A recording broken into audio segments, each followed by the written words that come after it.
Merci pour votre confiance et fidélité à la chaîne mère. Il est 7h à Bamako, 3h à Caracas.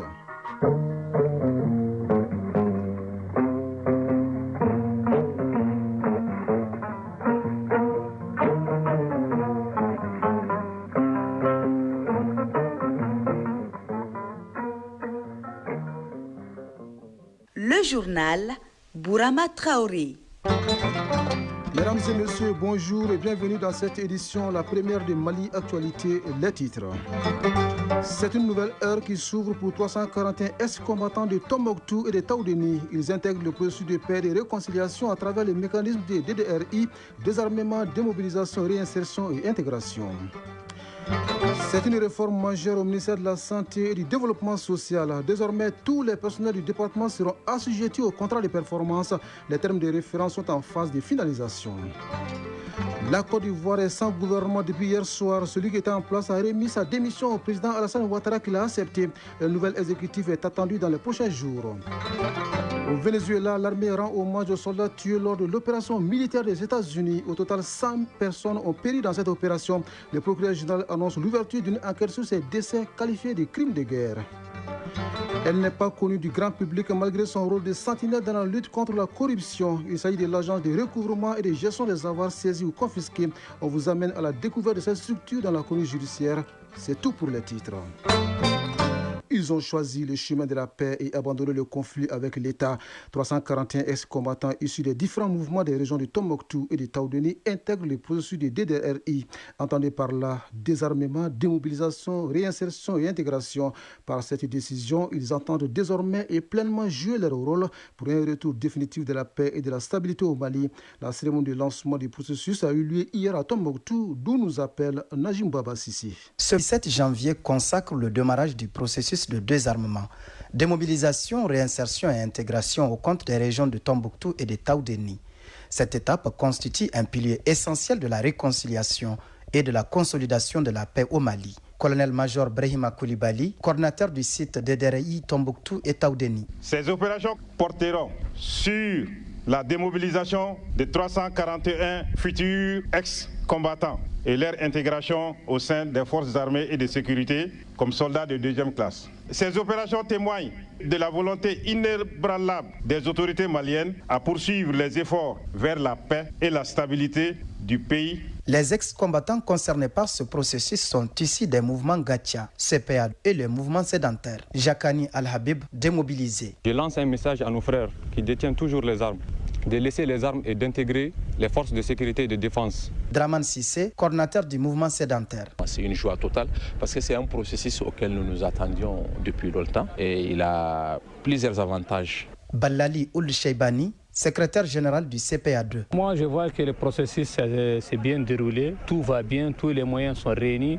On prie Dieu que les choses vont aller en avance. Les gouverneurs des deux régions sont très enthousiastes par le lancement des opérations du DDRI dans leurs régions respectives et surtout son caractère particulier. Général de division Abdraman Ould Meidou, gouverneur de la région de Taoudeni. C'est un processus pur malien. L'objectif pour qu'on puisse avoir la paix chez nous, à mon avis, personne d'autre qui doit amener la paix à notre pays en dehors des Maliens eux-mêmes. Et je pense qu'avec l'expérience des Maliens, par rapport à tout problème qu'on est en train de vivre des années, je pense qu'on doit sortir la tête haute parce que chacun de nous, il a le courage pour dire à l'autre comment on peut vivre ensemble. Contrôleur principal de police Bakoun Kanté, gouverneur de la région de Tombouctou. Ces opérations découlent de la volonté des autorités de la transition pour faire du Mali un pays de paix, un pays où les armes vont s'arrêter de circuler.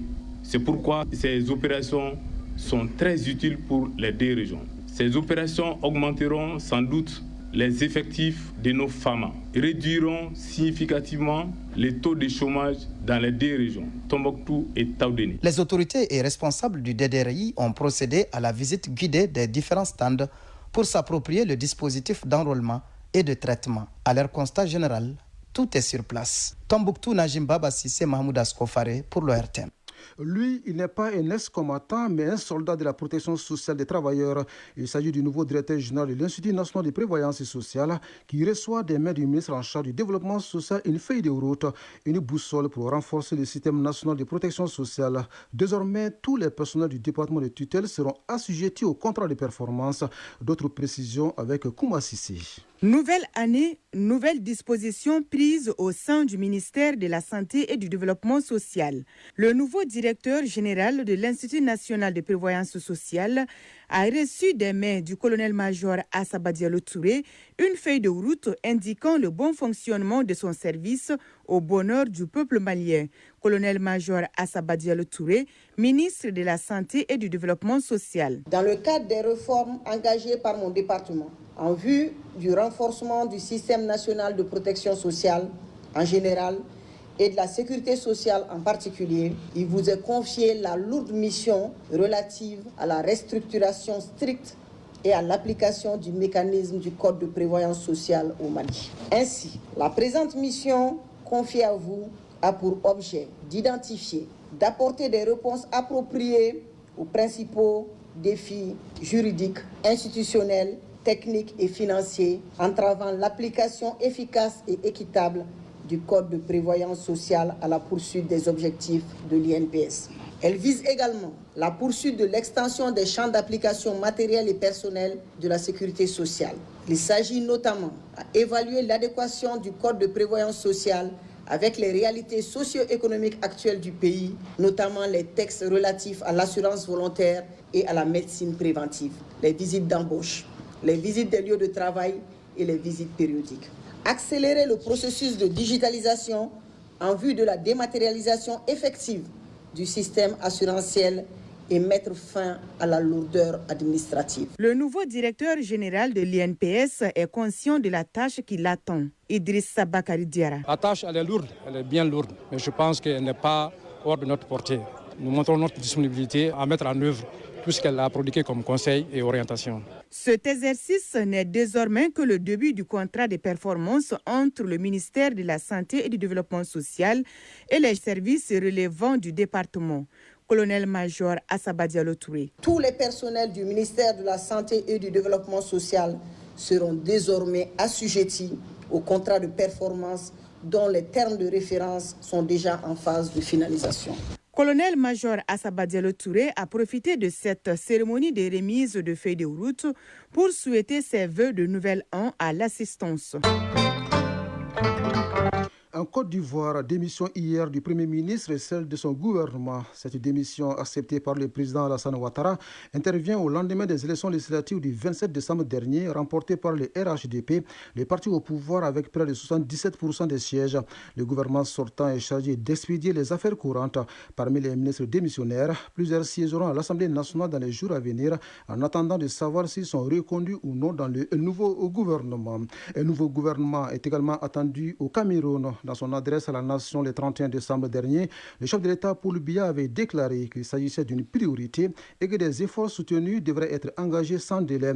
Une semaine plus tard, aucun remaniement n'a encore été annoncé, mais aucun d'ailleurs ces 7 dernières années, malgré le décès de plusieurs ministres en fonction selon certains observateurs. De la politique à la justice, rendons-nous au Nigeria où un tribunal d'Abuja a accordé à l'ancien ministre de la Justice, Aboubacar Malami, à sa femme et à son fils la libération sous caution fixée à 333 000 $, soit environ 200 millions de francs CFA. Ils sont accusés de blanchiment d'argent pour un montant de près de 6 millions de $, soit plus de 3 milliards de francs CFA. En attendant le paiement de la caution, ils sont maintenus en détention dans un centre correctionnel près de la capitale. Pendant ce temps, au Venezuela, l'armée rend hommage aux soldats tués lors de l'opération militaire des États-Unis. Selon les forces armées vénézuéliennes, au moins 24 agents de sécurité ont été tués lors de cette opération nocturne à Caracas. Au total, 100 personnes ont péri selon le ministère vénézuélien de l'Intérieur. Le procureur général a annoncé l'ouverture d'une enquête sur ces décès qualifiés de crimes de guerre. Et les États-Unis sont dans les viseurs. États-Unis qui ont annoncé hier avoir saisi dans l'Atlantique Nord un pétrolier russe. Il était poursuivi depuis plusieurs jours par les gardes-côtes américains dans le cadre du blocus visant des pétroliers liés au Venezuela. Washington annonce également l'interception en mer des Caraïbes d'un navire de transport d'hydrocarbures visé par les sanctions américaines qui va être escorté vers les États-Unis. États-Unis. Nous restons aux États-Unis où le président Donald Trump lance une nouvelle charge contre la diplomatie climatique. Il a ordonné hier le retrait des États-Unis de la Convention cadre des Nations Unies sur le changement climatique et du Comité scientifique de référence sur le climat. Ces organisations figurent parmi des dizaines identifiées comme ne servant plus les intérêts américains. Le décret signé par le président américain ordonne au total le retrait des États-Unis de 66 organisations, dont environ une moitié liée à l'ONU selon la Maison-Blanche.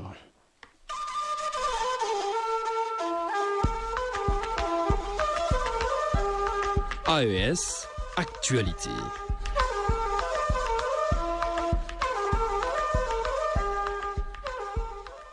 Dans l'actu de l'AES, direction le Burkina Faso, la contribution de la population ne faiblit pas pour alimenter les fonds de soutien patriotique. Bien au contraire, au 30 décembre 2025, elle s'élevait à plus de 212 milliards de francs CFA, selon une prévision de 150 milliards. C'est ce qui ressort de la 4e session du Conseil d'orientation du fonds tenu à Ouagadougou. Sur place, nous retrouvons Lazare Sanou de la radio du Burkina. Sur les 212 milliards 800 millions de francs CFA mobilisés courant 2025, plus de 70 milliards ont été récoltés au profit du Fonds de soutien patriotique au dernier trimestre. Les contributions resteront encore meilleures en 2026, foi des ministres en charge de l'économie et des finances, Aboubakar Nakanambo. En 2026, il y a encore une marge de progression parce que le potentiel est là. L'engagement donc des Burkinabés est un engagement sans faille. Et nous sentons vraiment que sur le terrain aussi, les résultats qui sont produits sont très encourageants. Étant entendu que la sécurité est donc la priorité numéro 1 de tous les Burkinabés, il est évident que tout le monde restera mobilisé donc, pour qu'en 2026, nous puissions encore mettre beaucoup plus de moyens à la disposition de nos forces pour pouvoir faire face à l'ennemi et qu'on puisse aboutir à un taux de récupération de 100% du territoire. Et je pense que l'engagement qui est sur le terrain aujourd'hui nous conforte sur l'idée que cela est possible. Le ministre Aboubakar Nakanambo salue tous les donateurs et ceux qui œuvrent au quotidien à la collecte et à la gestion efficiente des ressources. Il y a un volet contribution volontaire qui permet aussi de mobiliser donc, aussi bien de la diaspora que donc, de la population sur place ici. En dehors de ça, il y a aussi des contributions donc, liées aux différentes taxes qui se passent aussi très bien. J'insiste pour dire que ce travail qu'on fait au Conseil d'orientation et le travail qui est fait également par le comité de gestion, c'est un travail totalement bénévole. Personne ne touche 5 francs, mais les gens sont engagés. Et depuis 3 ans, nous avons ces membres qui sont toujours présents. Après 3 ans, le Fonds de soutien patriotique permet de répondre avec efficacité à la préoccupation sécuritaire avec les ressources propres des Burkinabés, selon la vision de la révolution progressiste populaire impulsée par le président du Faso, le capitaine Ibrahim Traoré. Nous restons au Burkina Faso où le gouvernement s'exprime sur la dernière tentative de coup d'État déjouée samedi dernier. Dans une interview diffusée sur la RTB, la télévision publique, le ministre de la Sécurité a expliqué que les auteurs de cette tentative avaient prévu l'assassinat du capitaine Ibrahim Traoré, président du Faso, et de plusieurs personnalités militaires et civiles. Il annonce l'arrestation de plusieurs personnes pour ce complot qui aurait été mené selon le gouvernement par l'ex-président de la transition, Paul-Henri Sandaogo Damiba, avec des fonds provenant de la Côte d'Ivoire. Au Niger voisin, l'actualité est tout autre. Dans la capitale nigérienne, le réseau des journalistes de l'Alliance des États du Sahel rencontre la presse pour échanger sur les conclusions de la 2e session du collège des chefs d'État de l'AES tenue à Bamako le 23 décembre dernier. Le réseau salue la création d'une radio, d'une télévision et d'une presse écrite de l'Alliance, des outils jugés majeurs dans la lutte contre la désinformation et pour la souveraineté médiatique des États membres. Garba Adamou de la Voix du Sahel nous raconte. Prenons la parole à cette occasion. Moudi Moussa, secrétaire général du REGIAS, a exprimé sa satisfaction quant aux résolutions issues du sommet de l'AES. Pour le secrétaire général du REGIAS, la télévision et la radio de l'AES représentent des outils stratégiques permettant aux populations de mieux comprendre les enjeux politiques, économiques et sécuritaires de l'espace sahélien. Il a à cet effet réaffirmé l'engagement ferme du REGIAS à accompagner activement ces nouveaux médias tant sur le plan professionnel que technique. Il a également rappelé que le REGIAS demeure profondément attaché à la défense des valeurs fondamentales de l'AES, notamment la souveraineté, la solidarité entre les peuples et l'indépendance informationnelle. Il a lancé un appel solennel à l'ensemble des acteurs des médias à s'investir pleinement pour préserver et renforcer cette souveraineté informationnelle, condition essentielle de l'émancipation des peuples de l'AES. De son côté, Ilo Adani, conseiller à la présidence chargé de l'opérationnalisation de la Confédération de l'Alliance des États du Sahel, a marqué sa satisfaction quant à l'organisation de cette déclaration du REGIAS. Il a rappelé que 3 instruments majeurs ont été été mises en place par l'AES pour faire face au narratif occidental et rétablir la vérité sur les réalités des pays membres. Selon lui, l'AES compte énormément sur les journalistes pour édifier et informer les populations en diffusant une information juste, responsable et en phase avec les réalités locales. Il a par ailleurs souligné que les progrès significatifs ont été enregistrés dans plusieurs domaines depuis la mise en place de la Confédération, témoignant de la pertinence et de la solidité du projet AES. Ce point de presse du REGIAS s'inscrit ainsi dans une dynamique de mobilisation des professionnels des médias autour d'un objectif commun, faire des médias de l'AES un véritable rempart contre la désinformation et un levier essentiel de développement et de cohésion pour les peuples du Sahel. Chronique judiciaire. Elle est perçue comme l'une des réformes majeures du dispositif judiciaire national. Il s'agit de la création de l'Agence de recouvrement et de gestion des avoirs saisis ou confisqués en 2022. Une agence qui garantit la traçabilité, la sécurisation et la gestion des avoirs issus des procédures judiciaires. Allons à la découverte de cette structure qui reste une sentinelle dans la lutte contre la corruption dans la chronique judiciaire. Elle est signée Garibou Pirouf. Frapper là où cela fait le plus mal au patrimoine des délinquants économiques et financiers, telle est la mission de l'Agence de recouvrement et de gestion des avoirs saisis ou confisqués. Établissement public à caractère administratif placé sous la tutelle du ministère en charge de la justice. Sa création vise à répondre aux difficultés liées à la conservation, à la gestion et à la sécurisation des biens saisis ou confisqués dans le cadre des procédures judiciaires. Omar Traoré, directeur général de l'Agence de recouvrement et de gestion des avoirs saisis ou confisqués. La création de l'ARGAS procède de la mise en œuvre des réformes effectuées par les plus hautes autorités du pays pour trouver une solution aux difficultés liées à la conservation, à la gestion et à la sécurisation des biens saisis et de concrétiser l'exécution des condamnations pécuniaires au profit de l'État, d'une part, et d'autre part, de respecter les engagements internationaux du pays. Désormais, l'agence constitue un maillon essentiel et incontournable de la chaîne pénale. Elle intervient à l'interface entre l'enquête, le jugement et l'exécution des décisions de justice, garantissant ainsi l'effectivité des sanctions prononcées par les juridictions compétentes. L'agence a été conçue et mise en place comme un mandataire des acteurs de la justice, notamment les magistrats et les officiers de police judiciaire qui procèdent à la saisie et à la confiscation des biens au cours des procédures pénales. Lorsqu'ils procèdent à la saisie, ils confient les biens saisis, ça peut être des immeubles, ça peut être des biens mobiliers tels que des véhicules, donc à l'agence qui va prendre toutes les dispositions pour les conserver en bon état jusqu'à l'issue de la procédure. Depuis l'enquête préliminaire, il est prévu d'identifier, de localiser les biens des personnes qui sont sous enquête pour préparer la saisie et la confiscation. Face à une délinquance économique et financière de plus en plus transnationale, l'agence doit également composer avec des auteurs d'infractions établis hors du territoire national.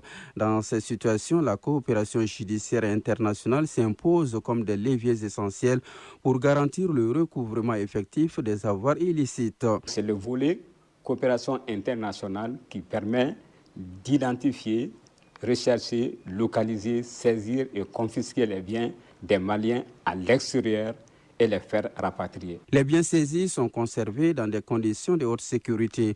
Leur gestion répond à des normes précises. Nous, on est en phase d'opérationnalisation que nous sommes en train de parachever. Nous envisageons d'avoir un entrepôt pour les biens mobiliers qui vont être conservés et sécurisés à ce niveau avant la fin de la procédure.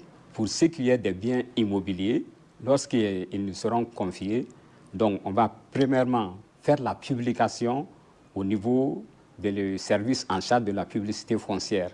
Si c'est des fonds de commerce, on va faire la publication au niveau du tribunal de commerce. S'agissant des biens en espèces, il est prévu que les sommes saisies vont être déposées au niveau de la Caisse des dépôts et consignations. Pour le moment, la Caisse des dépôts et consignations n'est pas opérationnelle.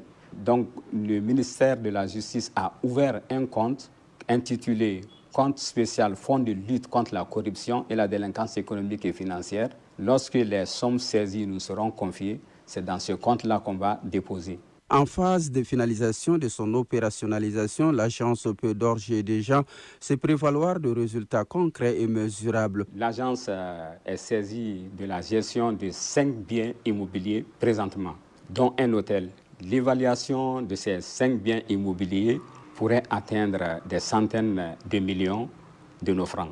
Et à côté de cela aussi, il faudrait rappeler le solde du compte spécial Fonds de lutte contre la corruption et la délinquance économique et financière s'élève aujourd'hui à plus de 3,6 milliards de francs CFA. Bien mobilier, patrimoine immobilier, liquidité, il est désormais clairement établi que les fonds acquis illicitement reviennent à l'État, comme le rappellent sans ambiguïté les dispositions nationales, l'une n'est au-dessus de la loi.